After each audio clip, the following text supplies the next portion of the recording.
A Anvisa aprova o uso emergencial das vacinas Coronavac de Oxford. A Agência Nacional de Vigilância Sanitária da Anvisa aprovou neste domingo 17 o uso emergencial no Brasil de 2 vacinas contra o novo coronavírus. Os imunizantes autorizados são os da Universidade de Oxford, AstraZeneca e a Coronavac, do laboratório chinês Sinovac. Ambos serão produzidos no Brasil, respectivamente, pela Fundação Oswaldo Cruz Fiocruz, ligada ao Ministério da Saúde, e pelo Instituto Butantan, subordinado ao governo do Estado de São Paulo. A reunião da Anvisa está sendo transmitida ao vivo pela televisão e pela internet. Contou com as apresentações técnicas extensas para embaçar a aprovação das vacinas para o uso emergencial. A decisão final cabe a um corpo de 5 diretores nomeados pelo presidente Jair Bolsonaro. De todos os 3 que já leram seus votos, se posicionaram a favor da aprovação relatora Meiruze, Souza Freitas, Ramilson Rodrigues Mota, Alex Machado Campos. No fechamento deste texto, faltavam os votos de Antônio Barra Torres e Cristiane Rose Jordan Gomes, mas já a maioria para garantir a autorização. Este é um momento histórico, esse é tipo de autorização. A Anvisa nunca escondeu, nunca vivemos uma situação como essa de tanta exposição e de tanto senso de urgência. É necessidade que enfrentamos neste momento, disse Gustavo Mendes Lima Santos, gerente-geral de medicamentos e produtos biológicos da Anvisa, o alto do parecer técnico. Ao recomendar a aprovação para o uso emergencial das 2 vacinas, Mendes ressaltou que a decisão também se deve ao aumento do número de casos e ausências de alternativas terapêuticas, é o que contraria o Ministério da Saúde, que defende o tratamento precoce contra a Covid-19, algo que não tem comprovação científica. Os imunizantes terão de ser distribuídos no sistema público de saúde e não poderão ser comercializados, e a aprovação também está sujeita ao monitoramento e acompanhamento constante da vacinação. A expectativa é de que a primeira vacina seja aplicada ainda neste domingo em São Paulo, enquanto a distribuição para os outros estados deve começar nesta segunda-feira, 18. A eficácia. A Coronavac apresentou a eficácia de 50,39% nos ensaios clínicos de fase 3 conduzida no Brasil, o que significa que a vacina reduz pela metade o risco de contrair o novo coronavírus. Já o imunizante de Oxford AstraZeneca apresentou eficácia média de 70,42%, segundo o estudo preliminar publicado na revista científica The Lancet, no início de dezembro, avaliado pela Anvisa neste domingo. No entanto, os dados se tornaram alvos de questionamento, porque o regime de maior eficácia, 90%, feito com meia dose seguida de uma dose completar no intervalo de pelo menos um mês, fruto de um erro na dosagem, não foi aplicado em pessoas com mais de 56 anos. O regime de 2 doses completa apresentou eficácia de 62%. Vetores. A Coronavac utiliza uma versão inativa do coronavírus SARS-CoV-2, que ao ser apresentada ao sistema imunológico estimula a produção de anticorpos. Esse vírus inativo não consegue se reproduzir nem capaz de causar a doença. Já a vacina de Oxford AstraZeneca utiliza um adenovírus que provoca resfriado em chimpanzés e é inofensivo para os humanos, mas contendo sequência genética responsável pela codificação da proteína spike usada pelo SARS-CoV-2 para atacar. Essa sequência genética instruiu as células humanas a produzirem a proteína que será reconhecida como agente invasor pelo sistema imunológico, estimulado a geração de anticorpos. Os 2 métodos são os mais tradicionais na produção de vacina. o governo Bolsonaro espera conseguir importar 2 milhões de doses do imunizante de Oxford, produzida na Índia, nos próximos dias, mas o país asiático, que começou a sua campanha de vacinação neste sábado 16, ainda não fixou os prazos. Enquanto isso, o Ministério da Saúde requisitou a transferência imediata de 6 milhões de doses da Coronavac, já em posse do Butantan com a agência da ANSA. China contribuiu com mais da metade do superávit comercial do Brasil. O desempenho das commodities explica o valor exportado de 2020. O Boletim de Comércio Exterior Incomex divulgou sexta-feira 15 pelo Instituto Brasileiro da Economia da Fundação Getúlio Vargas, FGV, IBRE, aponta que o único resultado positivo em 2020 no setor foi superávit comercial. A análise foi feita diante do cenário de superávit da balança comercial de 50,9 bilhões dos investimentos estrangeiros no país de janeiro e novembro de 33 bilhões e da previsão de recuo no produto interno bruto do PIB, soma dos bens e serviços produzidos no país é de 4,7%.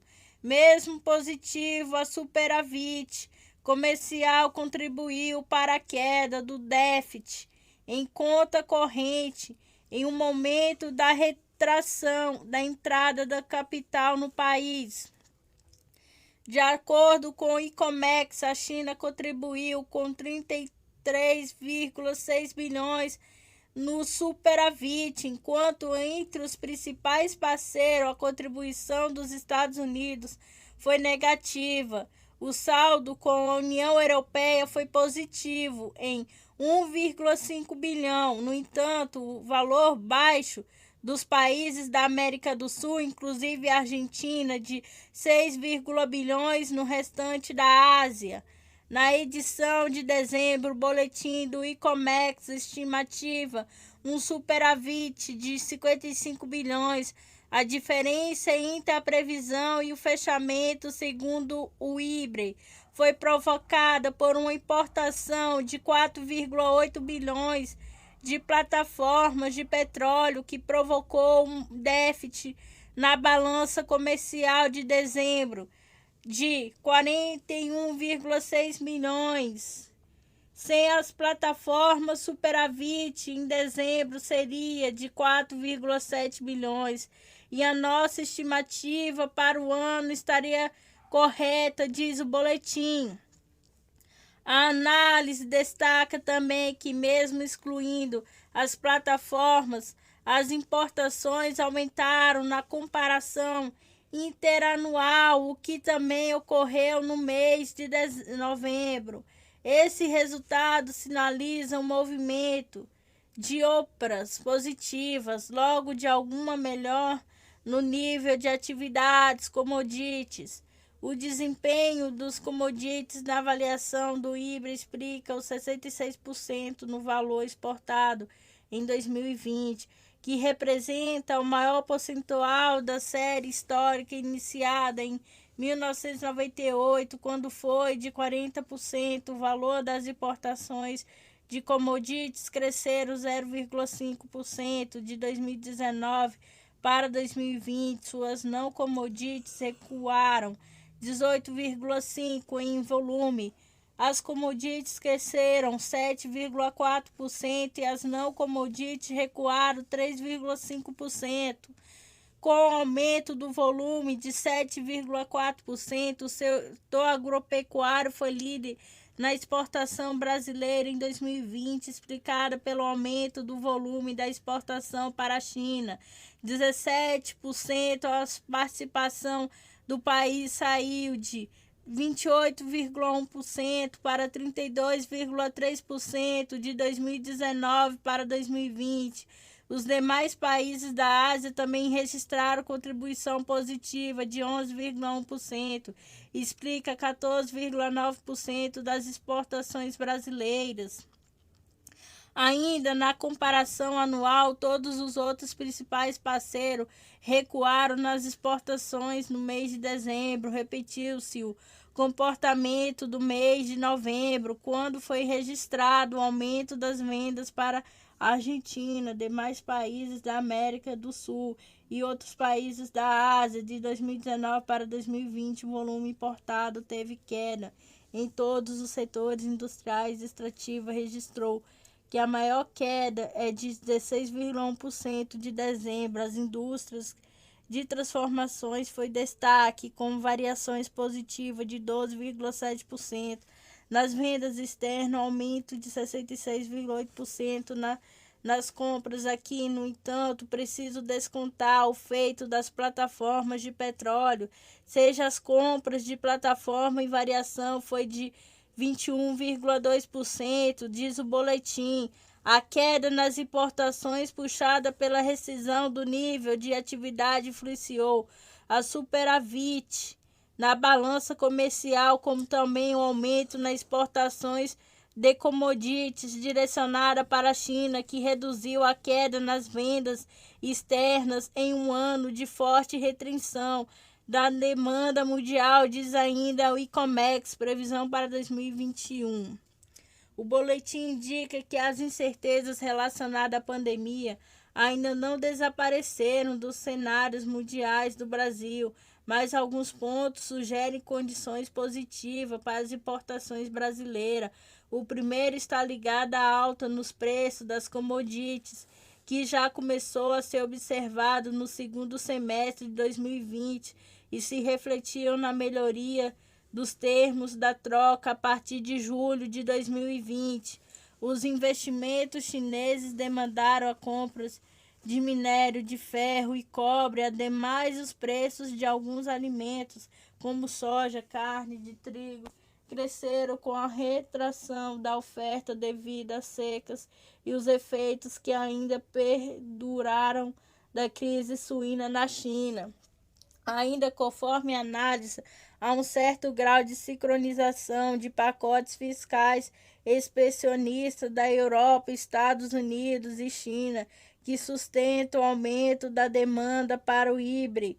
A posse de Joe Biden na presidência dos Estados Unidos poderá intensificar as políticas expansionistas e assim provocar o enfraquecimento do dólar, que costuma ser acompanhado do aumento dos preços de commodities. O aumento de preço das commodities é uma boa notícia para o Brasil, a melhorar nos termos de troca associada aos preços de commodities ajuda a exportação brasileira das manufaturas com os parceiros sul-americanos exportadores de commodities. No entanto, para que o Brasil continue sendo um dos líderes nas vendas de commodities, especialmente agrícolas, o governo deve priorizar sua política ambiental climática recomendada o IBRE com a Agência Brasil.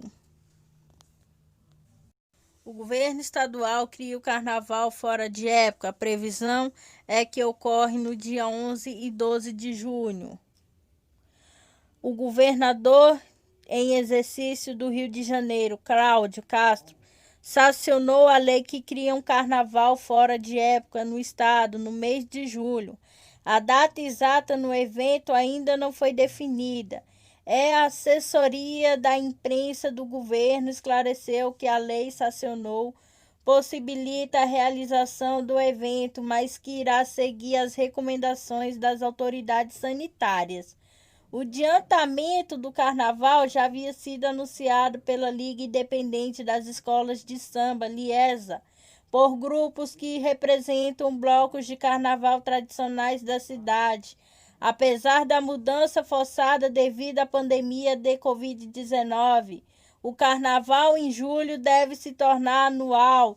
Segundo o texto sancionado por Cláudio Castro, o objetivo da medida é estimular o turismo e lazer e a economia. O evento foi batizado como Carnaval e, segundo a lei, a organização deve ser discutida entre a Secretaria de Estado de Cultura, as ligas de escolas de samba, agremiações do blocos carnavalesco. Em enredo definido, as escolas de samba do grupo especial já sortearam a ordem dos desfiles que estão previstos para ocorrer no dia 11, domingo, e 12, segundo de julho. O presidente da Liesa, Jorge Castanheira, reiterou, no entanto, que a vacinação da população contra a Covid-19 será fundamental para a realização do evento.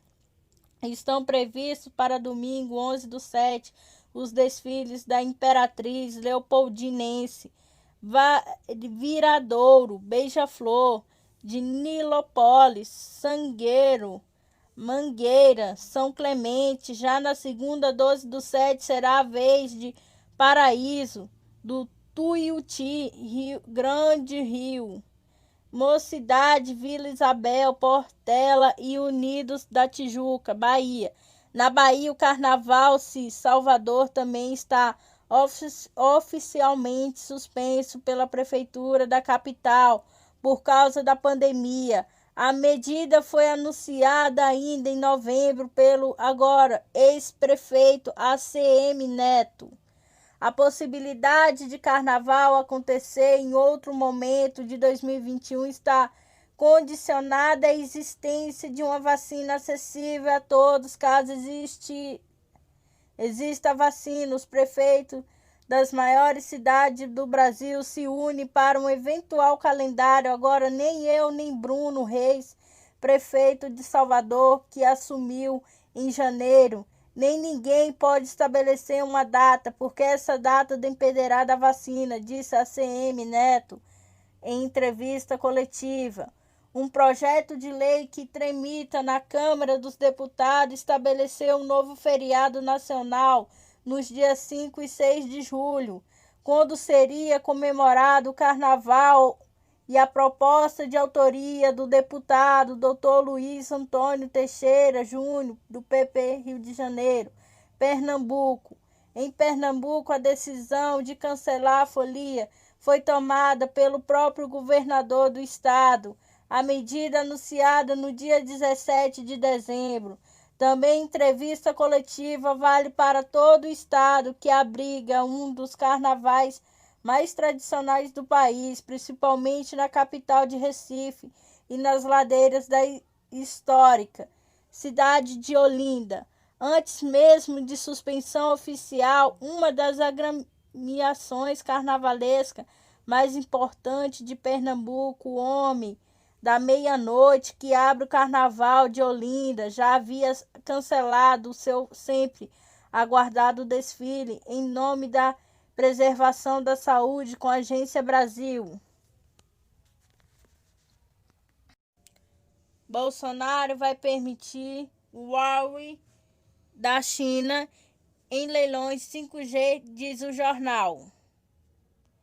O governo brasileiro não vai tentar barrar a fabricante chinesa de equipamento de telecomunicação Huawei Tecnologia, COLTD, dos leilões de rede 5G previsto para junho deste ano, noticiou o jornal Estado de São Paulo nesse sábado, citando fontes do governo e da indústria. Custo financeiro de bilhões de dólares e a saída do presidente aliado Donald Trump da Casa Branca estão forçando o presidente Jair Bolsonaro a recuar em sua oposição e licitação da Huawei para fornecer a rede de celular de próxima geração para operadoras no Brasil, disse o jornal. Como Trump e Bolsonaro se opõem à Huawei com base não comprovada de que ela compartilhar dados confidenciais com o governo comunista da China. Mas como a China é o maior parceiro comercial do Brasil e a capacidade de Huawei de competir em preços, ele tem enfrentado resistência da indústria e de seu próprio governo, inclusive o vice-presidente Hamilton Mourão. O estado de São Paulo citou Mourão afirmando que todas as empresas que forneceram as garantias necessárias sobre o respeito e soberania nacional e proteção de dados do Brasil serão autorizadas a oferecer equipamentos 5G no país. No mês passado, fontes disseram à agência Reuters que o governo de Bolsonaro estava procurando uma forma legal de excluir o Huawei das redes 5G no Brasil, com a agência Reuters. Apesar da pandemia de tentativas de adiantamento, chega o primeiro dia do Enem de 2020. O exame decorre em meio à nova onda de infecções que assola o Brasil e depois de quase um ano de ensino à distância. Aproximadamente 5,6 milhões de pessoas se inscreveram na versão imprensada do exame, que tem neste domingo 17 seu primeiro dia, incluindo as provas de linguagem e ciências humanas e redação com uma duração de 5 horas e 30 minutos. O segundo dia das provas está marcado para o próximo domingo 24. Um pequeno número de estudantes poderá realizar o exame em versão digital nos dias 31 de janeiro e 7 de fevereiro. O Ministério da Educação do MEC pretende tornar o Enem 100% digital até 2026. Devido à pandemia da Covid-19, algumas precauções adicionais devem ser tomadas pelos candidatos que farão as provas presenciais. Diferentes das edições anteriores, os portões serão abertos mais cedo, às 11h30, para evitar aglomeração de pessoas. Além disso, o uso de máscara de proteção facial é obrigatório a todos os participantes e acompanhantes de mães que estiveram aumentando. O Amazonas teve a aplicação da prova do Enem suspensa pela Justiça Federal enquanto durar o estado de calamidade pública decretado pelo Poder Executivo Estadual devido ao surto dos casos da Covid-19. Na sexta-feira, 8, a Defensoria Pública da União pediu à Justiça o adiantamento da aplicação do exame sob argumento de que não há forma segura de realizar as provas em meio ao aumento dos casos da Covid-19. Entidades ligadas ao setor educacional, como UNE, enviaram uma carta no Ministério da Educação, Milton Ribeiro, pedindo a mudança da data. Muitos alunos também pediram a remarcação da prova, elegendo riscos desnecessários à falta de segurança sanitária. A decisão da Justiça, no entanto, considera que as medidas anunciadas pelo Instituto Nacional de Estudo e Pesquisa Educacionais do Ensino Teixeira, INEP, organizador da prova, garantirão a segurança dos candidatos. Além disso, o Instituto informou que os estudantes que estiveram contaminados com o coronavírus poderão realizar o exame em fevereiro. O posicionamento foi apresentado na sexta-feira, 8, por meio da Advocacia Geral da União à Justiça Federal. O INEP também anunciou que nos municípios em que as autoridades decidiram adiar o Enem, a prova será aplicada nos dias 23 e 24 de fevereiro. Além do medo da Covid-19, os candidatos do Enem enfrentaram questões psicológicas, dificuldades de acesso à internet em um ano marcado pelo isolamento social, pelo ensino remoto com a agência Sputnik Brasil. A Coronavac já está sendo entregue ao Ministério da Saúde, diz Doria. O governador de São Paulo, João Doria, disse nesta tarde que seu governo já iniciou o processo de entrega de vacinas Coronavac para o governo federal de forma íntegra. O Programa Nacional de Vacinação contra a Covid-19. Neste domingo 17, a Agência Nacional de Vigilância Sanitária aprovou o uso emergencial da Coronavac, desenvolvida no Brasil pelo Instituto Butantan, em parceria com o laboratório chinês Sinovac, também da AstraZeneca, vacina desenvolvida pela Universidade de Oxford, em colaboração com a Fundação de Oswaldo Cruz, Fiocruz.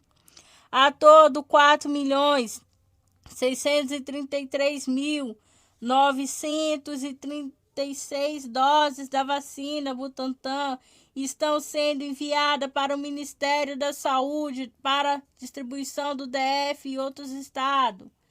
Poucos minutos depois da decisão, o governo de São Paulo se adiantou aplicou a primeira dose da Coronavac em uma enfermeira do Instituto de Infectologia, Emílio Ribas, que se tornou assim a primeira pessoa vacinada no país contra o novo coronavírus. Hoje é o dia V5, é o dia da vacina, é o dia da verdade, é o dia da vitória, é o dia da vida, disse neste domingo 17.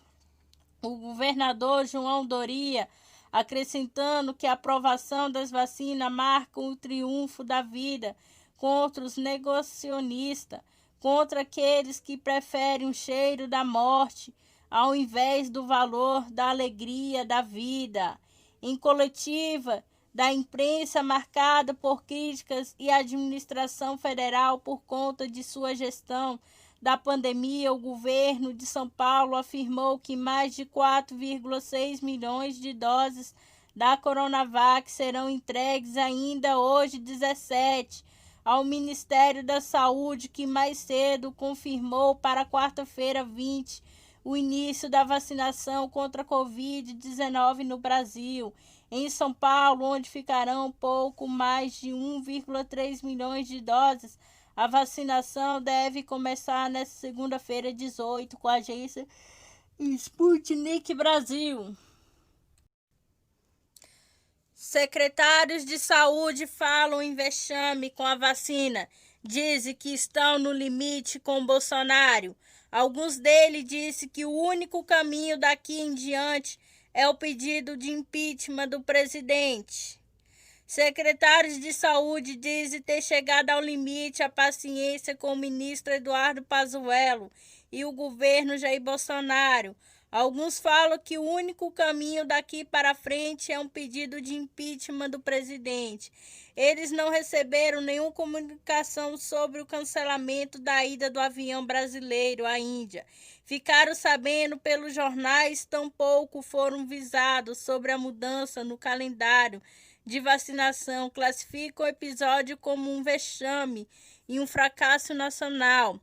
Gestores estaduais afirmam que o governo e o ministro estão completamente perdidos, o que a próxima semana será decisiva ao aspecto político. Eles aguardam reuniões na segunda-feira, 18, para definir qual tom vão adotar publicamente.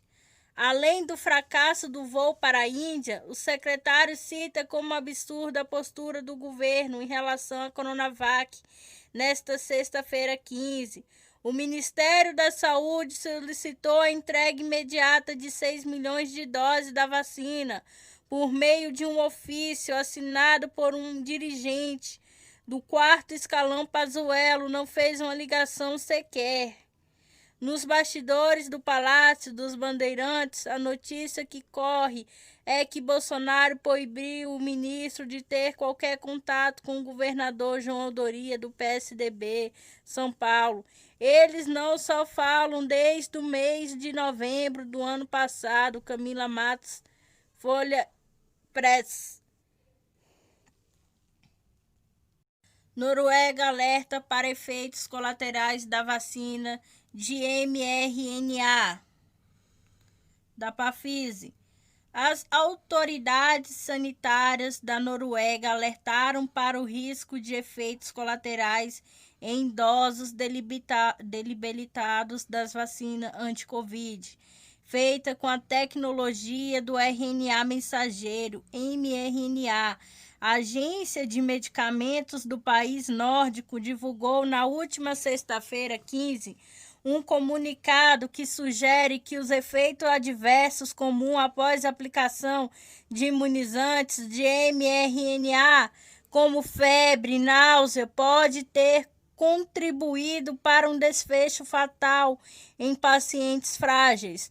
Até o momento, de 2 vacinas de mRNA estão aprovadas para o uso emergencial em países da Europa. A Biotech Pfizer e da Moderna, o RNA mensageiro é uma sequência genética sintética que instruiu as células humanas a produzirem proteína spike, espécie de casca de espinho, utilizado pelo coronavírus SARS-CoV-2 para atacar.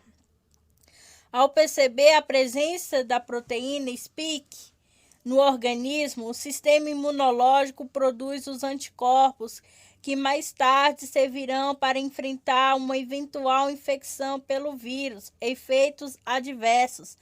O último relatório da agência sobre efeitos colaterais da imunização contra a Covid-19 contabiliza 29 episódios diversos, sendo 13 com morte, embora isso não implique uma relação causal entre o evento e a vacina.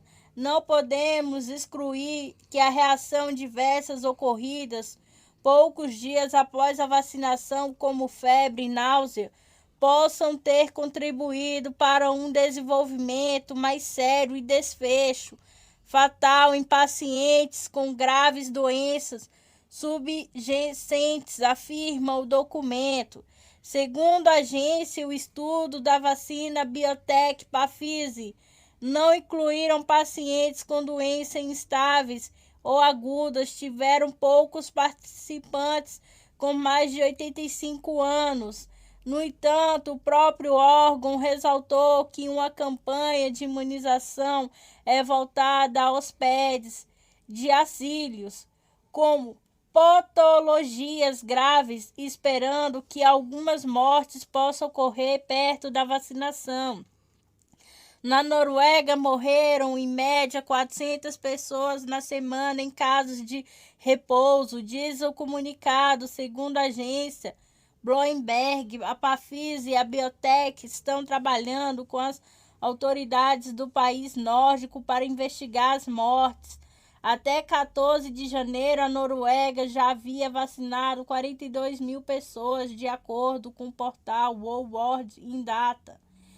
Sem alarme, o presidente do Comitê de Vigilância da Vacinação da Agência Italiana de Medicamentos da AIFA, Vittorio De Michele, disse neste sábado 16 que até o momento não existe razão de alarme por conta dos efeitos reportados na Noruega.